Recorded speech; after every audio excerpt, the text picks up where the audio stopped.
Hi everyone, and welcome to another TAILEATERS Discussion. My name is Lee Adams, I'm the co-host of Cosmic Echo, and in this discussion we're talking with Richard D. Vine about consciousness, sleep paralysis, psychedelics, and more. So without further ado, let's get to the discussion.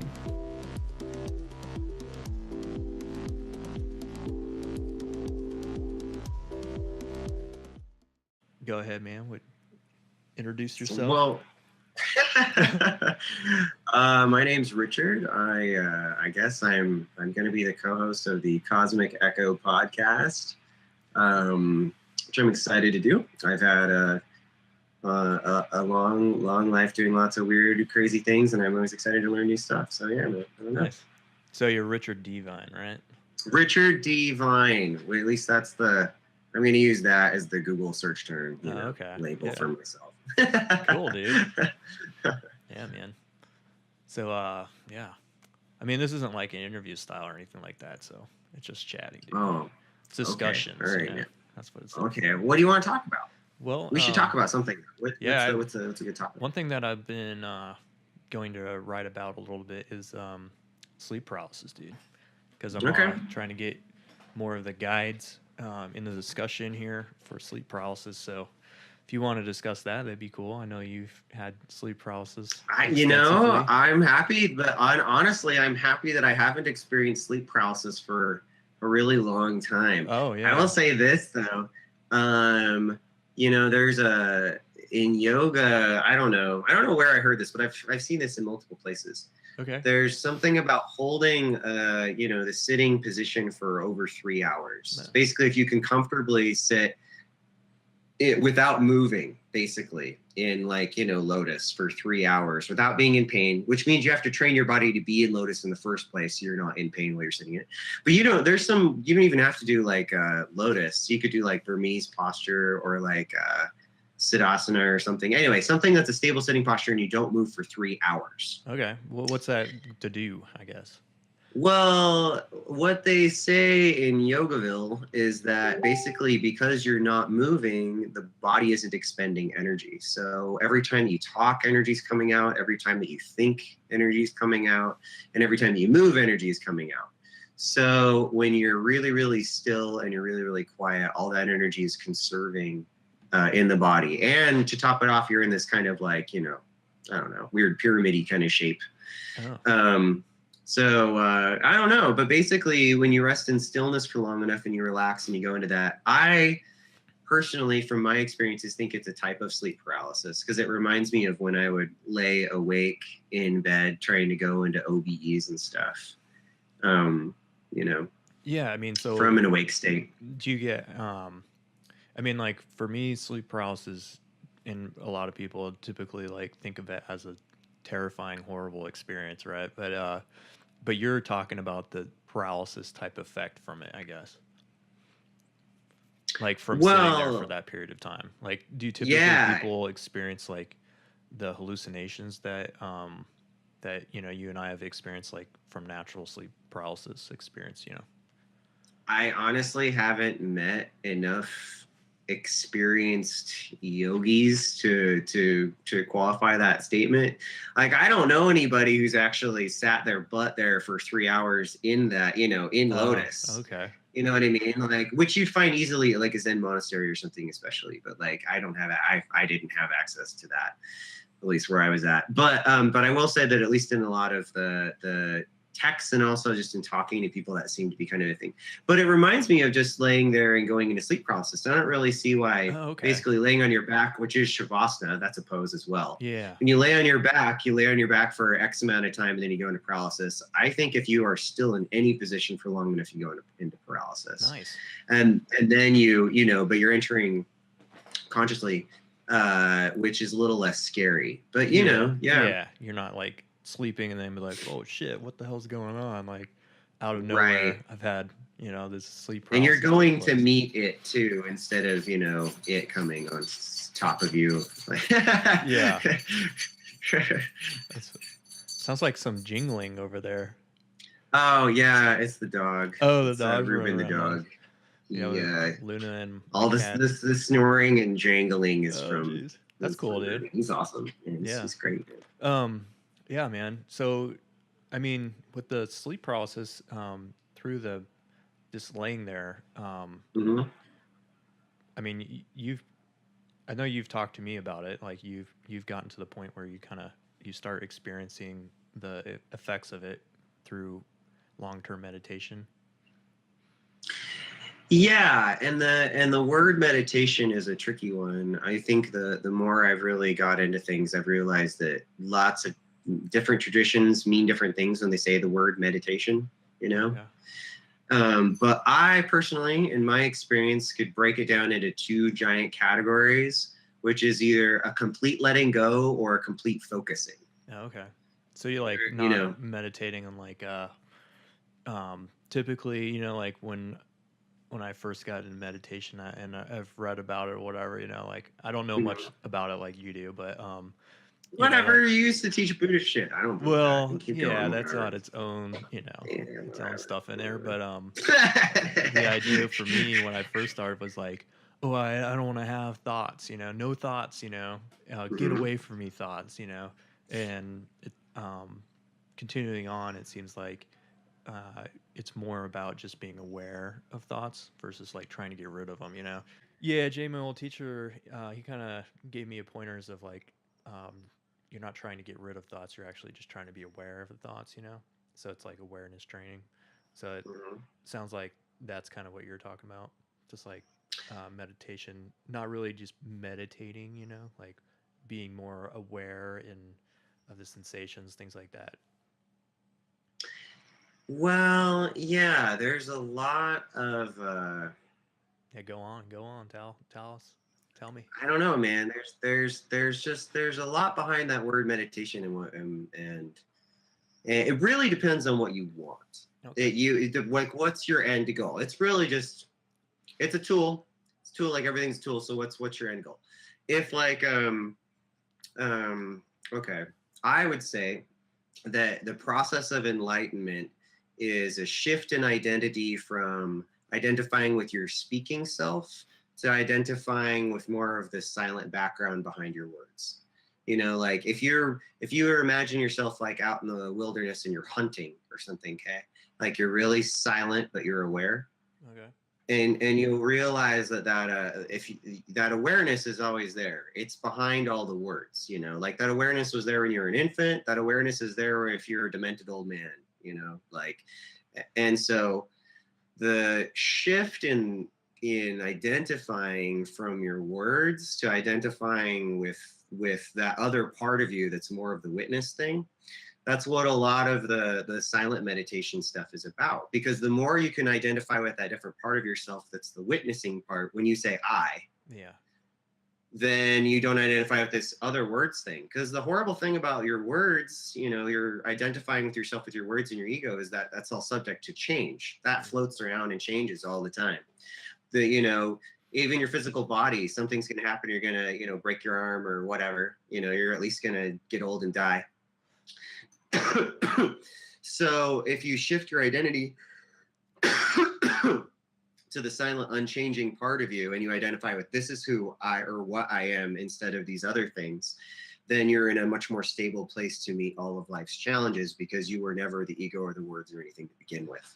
Okay. So when you meditate and you're doing the thing where you're like, I'm meditating on silence, you're in a way, you're meditating on that witnessing part of yourself, and you're strengthening that. And the more and longer you do that, the easier it is for you to be like, this is who I really am. And you realize all other stuff is BS. So that's one type of meditation. And that's usually, and that type of thing is, can lead to all kinds of stress reduction, because you're putting a space in between who kind of you think you are. And when you identify less with your words and this ego-y self, you don't get as freaked out. Okay. You can handle things a lot better. Yeah. But on the flip side, you still are kind of concentrating when you're doing that in a way, but you're concentrating on a silent part of yourself that sort of feels like not concentrating, if that makes any sense. And you're not identifying floating thoughts. A different thing, for example, is like Tritaka eye gazing exercise. Okay. So like my first, so like my first like successful meditation OBE weird experience when I was like a teenager, and I had better brain than I do now. But basically I stared at a mandala for a good 2 something hours. It was verging on, it wasn't up to 3 hours, but it was close. And when I stared at that mandala, there's something about keeping your eyes steady that's another signal to the brain to kind of go into, sleep paralysis or something like that. Oh, okay. And that's when I started having an OBE from the couch. But that was concentrating specifically on a shape, not moving my eyes, concentrating and focusing as much as possible. I was like, it was focus, concentration, focus. Another thing too, in one of my teachers had us do, and this was another concentration exercise, was actually to take objects and to, like a rose, for example, and then you close your eyes and you try to visualize the rose in your mind's eye, in your imagination, basically, to be as vivid as possible. And that's another exercise that kind of strengthens your imagination and makes those things, more and more real. Well, it sounds like, did that make sense? Yeah, I know totally that's kind of rambly, but anyway. No, that's cool, dude. I mean, like, most people are, I'm in charge of, or whatever, this Facebook group with a bunch of like people that have sleep paralysis all the time, and they're absolutely terrified of the experience, which makes sense. But one thing I've realized is, or wondered, typically, like, I am trying to get to the point of having sleep paralysis, so I'm actively trying to have these terrible experiences so I can get past it and then get into like the out of body experience state, or lucid dream, things like that. And I've tried everything, like during the day, even doing what you were talking about. I stay there usually for like 2 hours and not move, and then start having the paralysis effects. 3 hours is probably maybe I'm not going itchy long and enough. twitchy and electric-y feeling. Yeah. But these people have it like all the time naturally. They're not doing anything. And so I'm kind of jealous of them. But but for you and I, it seems like we had those experiences and now they're gone. And I'm wondering why, Well, I need to get my blood work done next week and send off that crap to Chicago. If I have the same genetic thing as my dad, then I can tell you specifically that B6 isn't getting where it's supposed to in my body, and that over time, also apparently, that corresponds with possibly a copper buildup. I don't know for sure. I need to look into that, but for me at least, it's like just a lot less B vitamins get to where they're supposed to go. It's not like there's no B vitamins. It's just like a much lower percentage. And that's due to this weird genetic thing, if that's the case. And dude, that's why I haven't been able to remember my dreams in years. It's just fun to talk about, but like I haven't been able to do this thing in a long time. Well, I mean, I remember my dreams, dude. I just don't have sleep paralysis anymore. Like, not very often. And I mean, like, if I'm going to have an out of body experience, I'm not experiencing typically like crazy hallucinations or anything like that, like these people are. So, and definitely not a scary experience anymore. And what I'm thinking is, like, the more that you have awareness of your consciousness, your willingness to face your fear, kind of, then it seems like those experiences just go away. So maybe your experience is just gone. Well, I don't know, man. Something's up with me not being able to remember my dreams at all. There's a lot of other weird stuff, but like,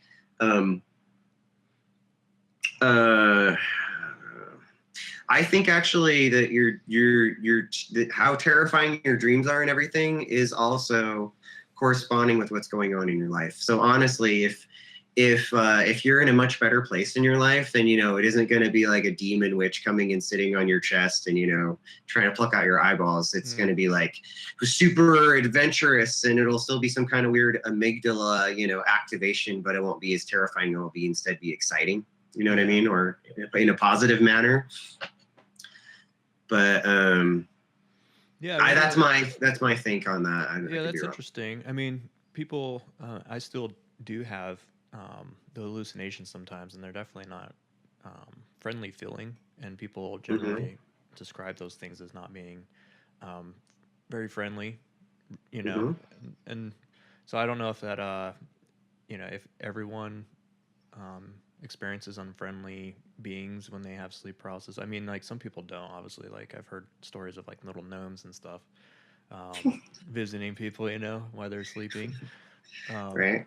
seems like a good time to me, but something about that amygdala. I remember you and I reading about the amygdala activation during sleep paralysis. So um, maybe that has to do with the fear factor, but maybe some people aren't as fearful as others, I guess. I don't know. Well, I think there's something really interesting in the an intense sensation on the nervous system can be totally different depending on context and depending on how you know what I mean? Yeah, Like some people love roller coaster rides, you know, definitely. Yeah. like so it's what it is it's an intense activation of a primal energy system, you know. I mean, like when your amygdala is activated, that's deep. Yeah. It's deep and old. And it must be regulated with um I could be wrong on this, but I'm assuming, really, really primal body needs that would happen when you go into sleep, Yeah, especially, definitely. there's all kinds of system changes that are happening as you're shifting to sleep, I would imagine.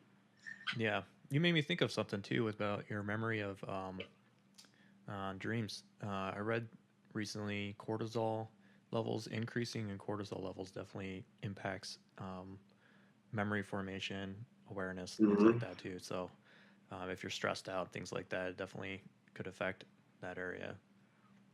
Yeah, man. Yeah, yeah. The way that we live, the constant stress levels that people have, even just chronic low level stress, is just the human body was not designed for this. Yeah. So, so yeah, when your hormonal system is jacked either by stress or insulin because you're eating a bunch of shit food, or Yeah. whatever is hijacking stuff, then the nutrients and everything don't get where they're supposed to go because it's in emergency mode, or it's in whatever mode, but it's not in proper functioning Yeah. for sure. Hmm. Interesting, dude. Sweet. Oh, I don't know. That's what I think. Yeah.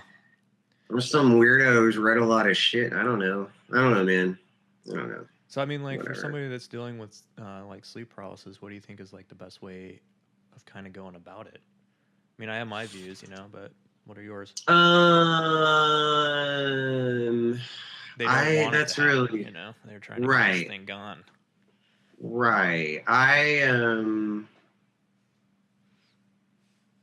Hmm, It's our question, I guess. I really don't know, man. I mean, I'm not an expert on sleep paralysis. Yeah. Well, I've talked to you a lot about it, So I I mean, mean, yeah, but I don't have a. All right, all right. Make sure you have a lot of zinc and magnesium and yeah. B6. So I started taking more magnesium. So like I got off coffee recently, so I'm like trying not to I take know as I much of should. that. Oh, whatever, dude.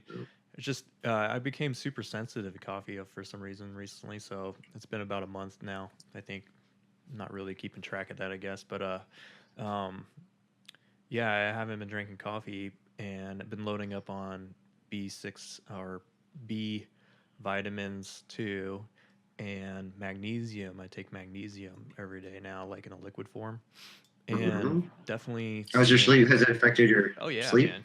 Yeah, definitely has affected my sleep, man. I mean, magnesium impacts memory somehow. I'm not Mm-hmm. really absolutely sure about that. It's something with the serotonin.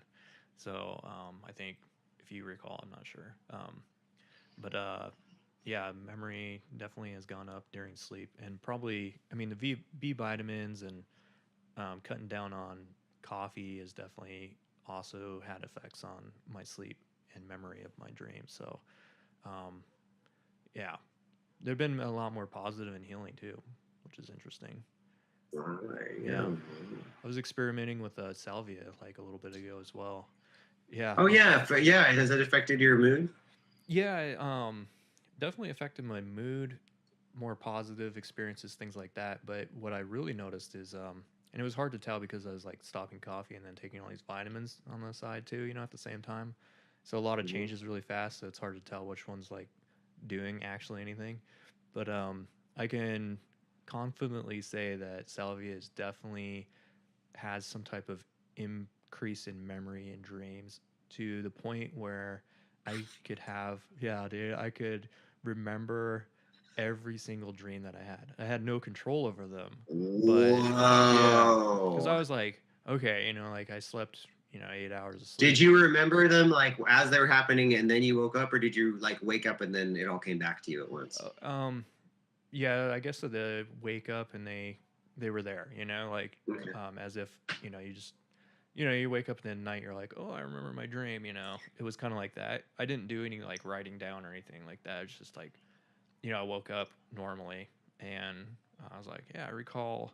I recalled every dream by. I was like, I woke up. I had a dream. I woke up. I did moved around in the middle of the night. Then I had another dream. And I could talk about the dream, in detail, and then woke up again, and then on and on. And typically it was like 4 to 5 dreams each night, and like I kind of remembered like the beginning dream was a little bit more emotionally driven than Hmm. the later on dreams too, like a lot more intense, like emotional, intense, that kind of dream first, and then like as they continue on throughout the night, they got more and more like normal, um, daily action kind of stuff. So, but I would look at, I was like 8 hours of sleep, about 90 minutes each dream phase, whatever, REM phase, and all that. And then I was like, oh, yeah, that equals about 4 to 5 dreams each night. So I was like, yeah, it's definitely I'm interested in it and interested in um, the more research I learn about salvia is that it actually there's some research that says that it's actually impacts the long-term memory formation as well as activation of like intention, things like that, a stronger activation of that. So it Did would make Daniel sense. Siebert ever make that book? Did he ever finish that book? I don't know. I haven't Hmm. reached out to him. Do you know who he published with before? Was it Inner Traditions? I don't know if he published yet. That's what Oh, I always kept waiting for, because I always thought he was like the man on Salvia. So oh, like there's I this was always guy. waiting for him to make a book, but maybe it never happened. I There's don't this know. guy. Let me gotta look at my computer real quick. Sorry, man. No, dude, you're fine. We're just There's recording. people at Yeah, dude. gonna be watching this or whatever, but whatever, Who cares? um, damn, where is this guy? Although, if you do want to open this up to a live chat, that'd be fun too. Yeah, we could do live episodes in the near future. I'm trying to find this guy's name though, because I tried to reach out to him. He hasn't responded. Oh, Hamilton Morris. Have you heard of that guy? Mm-mm. He was on Joe Rogan, but I've seen some of his Vice stuff, and um, Hamilton, what? Hamilton Morrison. He was Hamilton Morrison. Okay. Yeah, he was on Vice, and what I saw of him was doing like, he had some episode where he was like talking to some people on like making meth and stuff, Oh my and like god. recording them and stuff. Yeah, it was pretty wild. But this dude is like very knowledgeable about other psychedelics, like the ones that we're typically interested in, You including just got out salvia. again. Oh, okay. Yeah, and so he has an episode on Joe Rogan that's really good. I guess I just started listening to it, but the dude is pretty intelligent on salvia, which is interesting, and other strange substances. He's gone to like Mexico and actually had ceremonies with the traditional way through with salvia, which most people don't smoke it or whatever. So I've typically smoked like the loose leaf stuff, and then went to like a quid kind of thing where just I made a tea out of it actually, not a quid. So Oh, um, how did the tea work? tasted really bad. So um, not as bad as like other things like ayahuasca though, Man, But Kalia Zakata Chi Chi tea is still one of the worst freaking oh things really? Wow. ever, man. I don't know. I don't know. What about on But it's pretty bitter. salvia or It's pretty bitter. Salvia, I've made some tea with salvia well, once I upon a mean time. It didn't. ayahuasca level? Is it that bad or? It's not like purgative-y. Actually, I think ayahuasca is more drinkable the first time. Oh god. Compared to Kalia's the Kalia was like, I don't know if I'm even pronouncing that right. I think Yeah. the Mexican dream herb. Yeah. But yeah. but it was just super bitter. I mean, just intensely bitter. Yeah, I But got honestly, some. I think salvia affected my dreams more than Kalia did. Interesting. But Yeah. I was always afraid of salvia, Yeah. especially when we interviewed that dude, and then the things are all like, "Don't do it alone," and I'm like, "Okay, God, all right, Yeah. good luck with that, man." The people darkness guy. The people darkness guy, exactly. Yeah, Yeah. man. I love that guy, man. But yeah, he scared the crap out of me. But yeah, so like salvia, I'm like, oh, I'll put a little bit in a little corn, whatever, corn pipe, whatever, and Mhm. generally I'm pretty worried about it. I'm like, I don't know if I'm gonna trip balls here or not, but um, yeah, it seems so far pretty good. So far, Definitely. so what's it like just smoking raw salvia leaf? Do you get like an euphoric effect? Do you feel anything? Yeah, well, people like, there's so much bad information on salvia out there, and there's no good information. That's the weird thing. Like, there's always like weird stuff inside of like the information I get, like weird tangents that Mhm. people are on. So like often they're like, yeah, you have to heat it up to like certain temperature in order to make it active, and it's like, well, okay, Mhm. whatever. I'm not trying to trip here. So there's obviously other stuff inside the plant besides just the active component, which I don't even know if anybody really knows the active component in it, Dude, if it has a reverse tolerance like that, it's going in there and knocking something. It's knocking Yeah, something over time if it's got a reverse tolerance like yeah, that. Because totally. most things don't work that way. Yeah. I don't know of anything else that works with reverse tolerance. But Mm.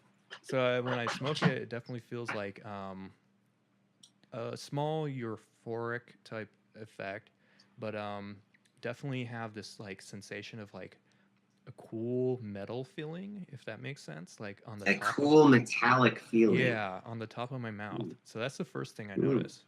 Yeah, Okay. which is weird. Because I also like smoke some weed with it. Like I mix it in, just because I'm like really don't want to have a bad time with this stuff. I'm like, I'm not looking for the trip here.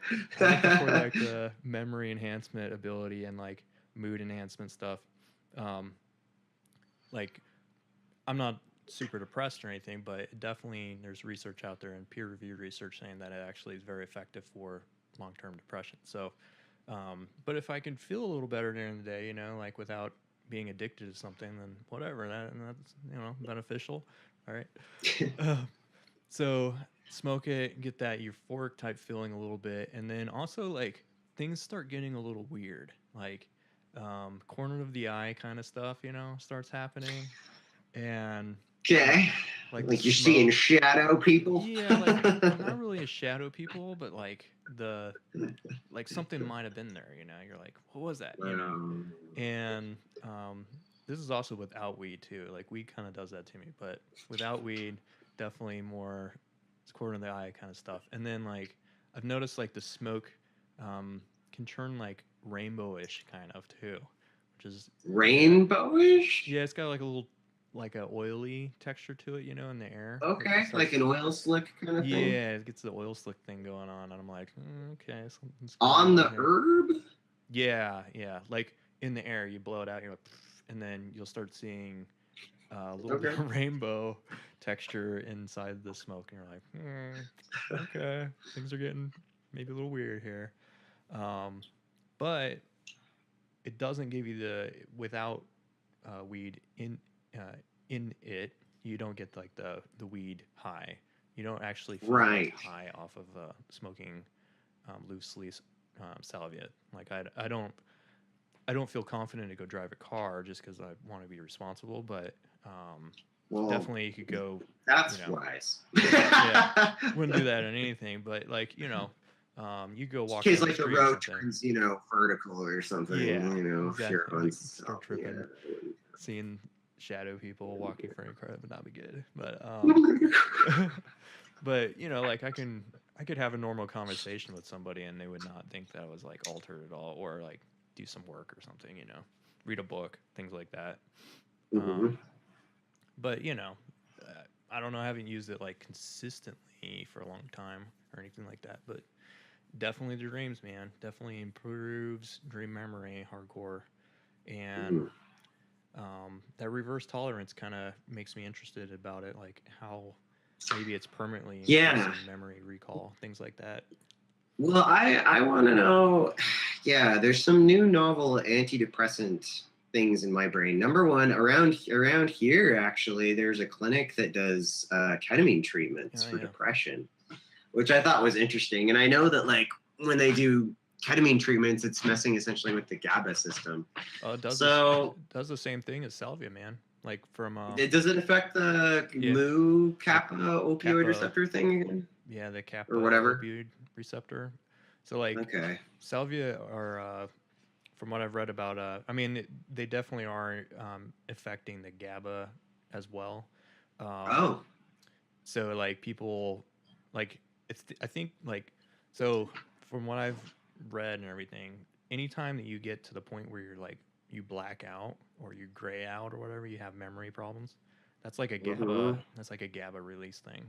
So that's what it seems like, anyways. You know, I'm not a neuroscientist, but my side, you know, That makes sense. I've research. drank a lot. Yeah, yeah, exactly. Drinking, you know, does that. Super Yeah. weed does that if you're Yeah. not used to it. Like, I definitely would sit there and watch a movie or whatever with my wife, and then be like, watch the movie again, not remember anything about the movie, you know, or Mhm. something like that, and be like, oh, okay, I was high, you know.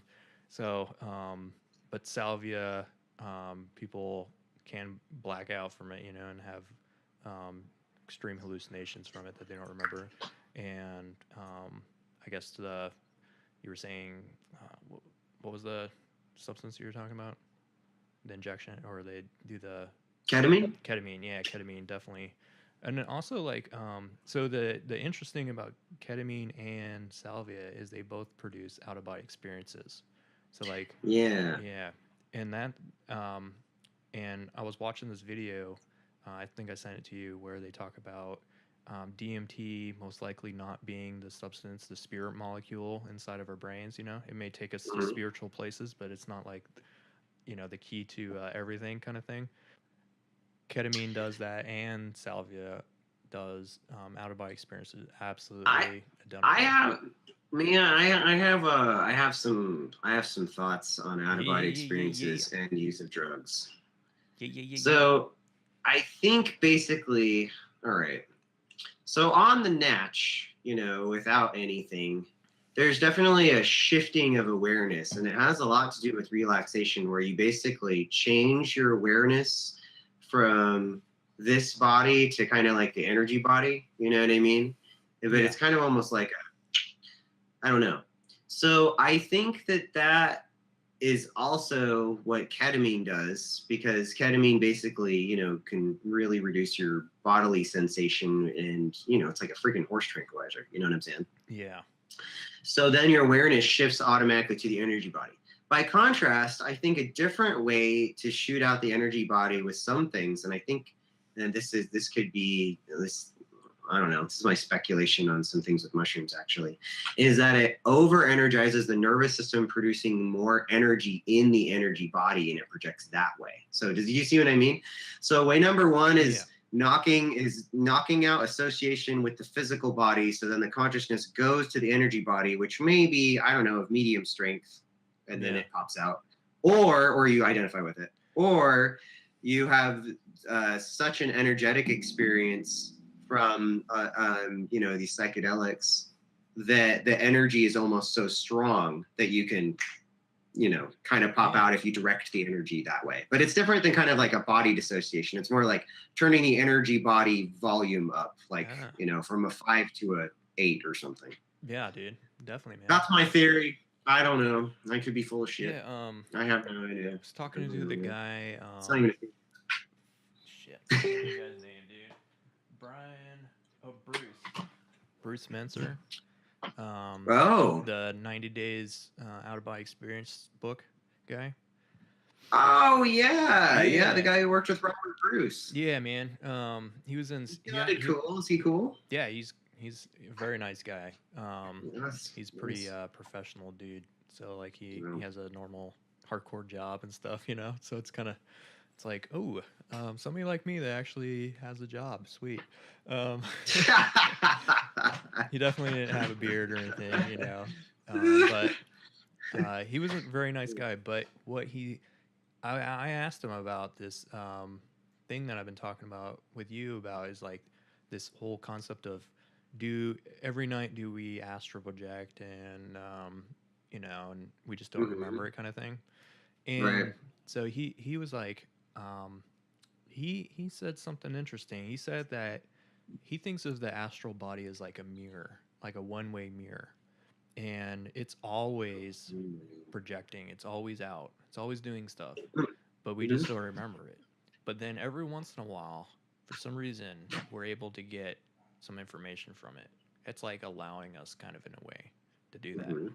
So, what like instead of thinking of it like you take a drug and then you can shoot out more, you know, kind of thing. Like Mhm. and this is his perspective, you know, like say you take ketamine or whatever and then you're having an out of body experience, you know. That's us, you know, we're like, "Oh, no, I'm out Right. of body and I'm doing some stuff and that's cool." This And is so the cool. ketamine did that, you know. What he's saying is like instead of that way, it's like we're always out and for some reason Mhm. ketamine allows us to remember download some of that information. I think it has to do with with consciousness. I don't know how to say this, but I feel like there is like a point of awareness within consciousness. So I don't know. I don't know what the hell the jiva, atman, or individual soul is exactly, but but I kind of feel like there's a point of consciousness, and right now it's usually associated with the physical body. You know what I mean? But there Yeah. will be things that trigger you to associate with another body. Mm. But maybe that body's always there. It's just you are usually focusing your attention here. But if you could learn to focus your attention over here, then you'd be over here. Yeah. Maybe that's yeah, that sounds pretty accurate to like what people are describing through their experiences. Well, and I am reminded too of in some traumatic experiences that happened to me. Um, and this was all on the natch. This is Yeah. just in regular life, and something traumatic happened, and I went into literally, I was not here. I Yeah. completely was not in my physical body, like boop, Yeah. and everything, and then I came back.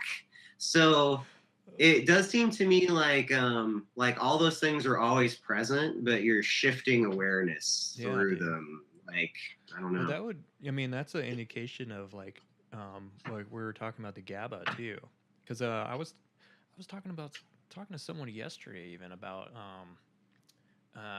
boot camp stuff, you know, and whenever I get yelled at, like in the military or by anyone Right. anymore, I just evaporate, dude. I'm not even there anymore. Like I black out completely. I don't remember anything they're saying. Like my body's standing there, you know, and I'm like, yes, whatever, you know, doing the actions, robot actions. Mm-hmm. But when it comes back to me, I can't remember anything they have to say. To the point that I have to ask people around me, like, what were they asking me? Because, um, you know, I have to remember and do what they wanted me to do. So, um, yeah, I think you and I like for some reason maybe we're more willing to kind of like boop, you know, zonk out and get out of here, dude, than other people, you know. Like I don't know Well, anybody else that does that I've talked to at in the military. They generally know what people are yelling at them about, but me, I'm just like, bloop, gone. I don't know. Somehow our conditioning got screwy. I know we both had really chaotic childhoods in one way or another that were really disruptive. Oh So yeah, there's something about being disruptive and having disruptive patterns that, while it's unhealthy, it's cool because it allows you to be less brainwashed, or at least more willing to try a new brainwashing scheme. yeah, definitely. But yeah, it's like, and traumas are like that, man. Like you have input on you, and then the trauma filter comes up, and yeah, you'll black out. Or I was talking to one dude and his friend with his PTSD symptoms. He was in under a lot of gunfire, and he literally like kind of came to underneath his friend's car. His friend heard fireworks, and the fireworks scared him with his PTSD, and then he just was like under the car, and his other buddy had to be like, dude, like it's not, it's okay, like, but he wasn't conscious, he just like just emotion, like reaction, kind of like he zapped out, and then his automatic system in his body or whatever took over. Dude, yeah, because in your body creates those trauma triggers to basically protect you. Like you black out to protect you. Your body's like, well, I'm not registering all of this hateful emotional abuse. I'm just blacking out. Or whatever, or whatever. Like another thing takes over so that, you can heal. But the cool thing when I was doing PTSD recovery stuff in Phoenix was they were really big on not putting the word disorder on there, but thinking of it like an injury that can heal instead of something that's like you're permanently screwed. So like, there is really, and back to the amygdala again, a lot of traumas, your stress life and everything hardwires into the amygdala. Like the more stressed you are, the better you are at getting stressed. Your body's like, this must be what I need to do to survive. So then you get into a point where you're in fight or flight all the time, and people can get that way for years, and everything is like hardwired, all these neural connections into the amygdala, just making you more and more stressed. So the way to combat that is you literally have to spend more time doing de-stressful things so that it can your brain's like, oh, and it's okay to be safe. I can rewire away from the amygdala to these other portions. Definitely. But you have to work at it because your brain like made like it's a physical rerouting, it's a physical thing. We don't like to think about our personalities and stuff being, like neural pathways, but a lot of them are. They don't. Unfortunately. Yeah, I definitely can relate to that through military experience, whatever. Once I got out, it was pretty rough to try to de-stress, actually. It seems like you would have to do more of the opposite. More like in order to learn something new, you kind of have to do more of it and then of the other thing. So, otherwise that pathway is just going to continue to be equal, not less, It's like, yeah, man. So it's rough, it's hard to get to the point where you're actively doing more of the de-stressing versus the stressing.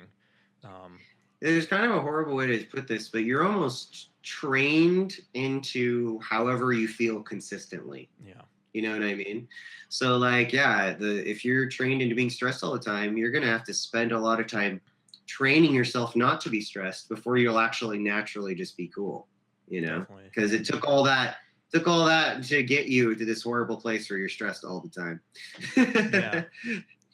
Well, yeah, I mean, I wonder, you were talking about ketamine, and I remember and talking about that helping with depression. Oh yeah, back to the opioid receptor. Yeah. They're for depression. Yeah. I know that it doesn't last very long. That's too, like, the ketamine, they have to inject it, I think, right? Is that? Well, I could be wrong on this. I'm not an expert, but from what I understand, and like I said, I might have this wrong. A Google search could prove the answer, but I'm too lazy and I'm over here. So, but like, I think it's like multiple sessions. Like they do, I don't know. I'm throwing this number out. It's gonna be total bullshit. Like 5. Okay, I don't know. Yeah. And then your GABA receptors or whatever are set for a good chunk of time. Okay. As far as I'm aware, that's how it is. It's kind of like you got to go in for a bunch and then you're good for a while. I don't think it's like every weekend I go in for my ketamine shot. Okay. Oh, maybe it is, but I don't think so. Huh, interesting. Yeah, salvia is definitely has that reverse tolerance thing to it, and I've read multiple cases on the internet of people, and that's just the problem is there's like no real proven research with it, like peer reviewed. Mm-hmm. But I've read multiple people talking about no longer having depression, and they said like this is 4 years later even. I don't know how much they used to get to that point, right. They were probably having extreme hallucinations on it, but the end result seems for some reason that they don't have depression anymore. So I love salvia, man, but those reverse tolerance stories kind of freak me out a little bit when I hear about somebody being like, oh, it's great because now all I have to do is just like smell salvia in a room and I like start tripping. I'm like, I don't know if I Yeah. That I kind of mean, maybe sounds like like it. other things become a little bit more sensitive too, you know? Like maybe you're tripping all the time, you just don't realize it anymore. Well, we are for Yeah. sure. I mean, obviously, this thing that we're interacting with is hallucinating right now. What? This isn't real, bro? No, man. Yeah, I don't know, man. That's interesting. Yeah, yeah. I've often thought about it like, like we all have like an operating system, and and the more you mess with it, you're adding like a weird screensaver and like you can make it really funky, but I'm not quite sure. I don't know. I don't know how much I want to mess with my operating system. Yeah. I'm interested in becoming a bit more sensitive to this stuff. I think I don't know, for some reason, I mean, I don't know why like I have a passion for like altering my consciousness. Typically more natural than any other way. Like I pretty much Mhm. stayed away from substances now, but um, definitely am driven to learn more for some reason to explore this area. Don't really know why. Haven't figured that I out. don't, dude. I mean, it seems to me that you've always had an interest in spirituality. So at least ever since I've known you, which has been a chunk of Yeah, time. yeah, definitely. You know, yeah, Yeah, maybe always, man. yeah. And I don't know why. I mean, why that start? You know, like I wasn't super interested in church, but I was interested in being spiritual. You know, Hmm. and most of my other family is more interested in maybe going to church than being spiritual. You know, so I don't know. I I don't know don't where that know. came around, dude. I Yeah, don't know. For me, I've just always been. I was just always into God, whatever you want to call that. And then, but I've known other people that just didn't have that drive. I do kind of believe that sort of like some people have this kind of like faith gene or something, yeah, And so for me, that's just always been there, and I don't even know what to call that. So trying to understand that has always been, um, I don't know, just that's pushed me ever since I've been alive. I never not had that. yeah. Well, it sounds like I Even mean, when I was a hardened atheist for many years. yeah, yeah. That's how we met, man. I was like extreme Wow. Christian, and then you were like I was the extreme atheist. atheist. Yeah, like I know. how did this They're like, match? how How could did you this be a work? nice guy if you're an atheist? Yeah, yeah. You're really nice. You're a nice guy, dude. I was confused too. You're As always in one the right is. place. Yeah, I mean, I was seriously confused. I still am. yeah, me too. It was one of the hardest things for me is that when I kind of went away from being super religious, whatever, um, Mhm. to not pray. You know, like um, it's not necessarily like saying that I didn't want to or didn't have anything to pray about, or wasn't. Um, I don't know how to say that correctly, but pretty much I just stopped praying. And when I Mhm. needed things in my life to like, life sucks, in general, it has shitty times. So when I had those times, like not praying was very difficult. Instead of like saying, "Oh God, please help me," instead I was like, "Okay, what actions can I take to like fix this?" Generally just saying, like instead of asking God for help, it was reflection on what got me to that point, and then Mhm. taking action to actually fix it, um, versus like asking somebody else to kind of fix it. And I mean, Mm. like most, like my view on religion at that time was definitely skewed to be less logical, I'd say.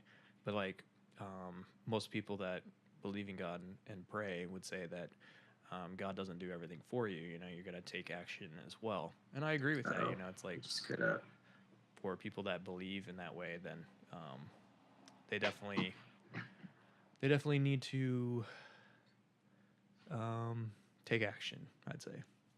People who believe in God need to kind of take more action in their own life. Yeah, yeah. Versus just praying. I Right. think I mean, to each their own, right? I'm not saying people need to pray or anything, or not pray. I'm just saying that regardless of whatever you do, and regardless of your religious practice, it takes action to fix things too. Like we can't Yeah.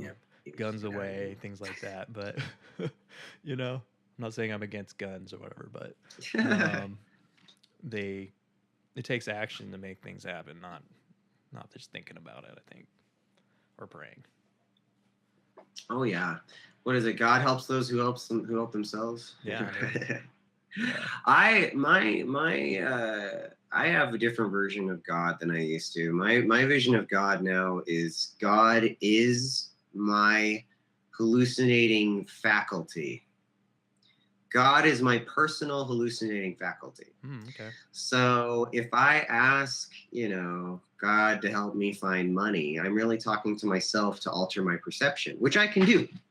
So, so I can be like, God, please help me, get some money. And then my perception will be filtered such that I am always, finding money, or it's, it's attuned to finding money in the environment. Isn't that a lot like magic, like real magic? Sure. Same thing. Or self-hypnosis. Yeah. Self-hypnosis, yeah. Yeah. But, but it is interesting because by the same token, like, if I start, when I was in, like angry atheist mode and hated God, if I now think of God as actually myself, then all of that hate and everything was really towards me, because I'm the one who's creating this reality. I'm actually the only one that is hallucinating this and paying attention to the things that I'm paying attention to because of my particular perceptual filters. Interesting, dude. Yeah. Yeah. So, if you're just like, you're like, I don't know. Like, I mean, it's one thing to debate God in like a nice, fun, like setting. But what I'm talking about is that like more personal feeling, like if I was like alone in the desert, with my middle finger in the air going, like, why is my love life so awful? Yeah. What have I done to myself? But like, most people at that point say like, what have you done, God, to me? What have you done, God? Like, I hate you, God. Yeah. I've been there. I've done that, I hated me some God in my time. Like, it's a good word, though. I hated me. I hated me. Yeah. Well, yeah, that's the thing. So at the same time, that like that. Well, I really enjoy. And this idea comes from India, but like that God is this.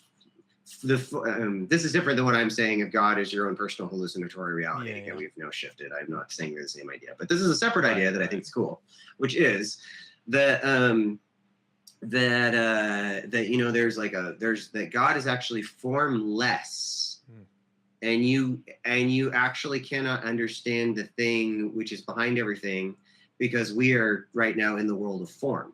So for the only way that you can understand God is through form. So that way you can create a form of God in any way you want.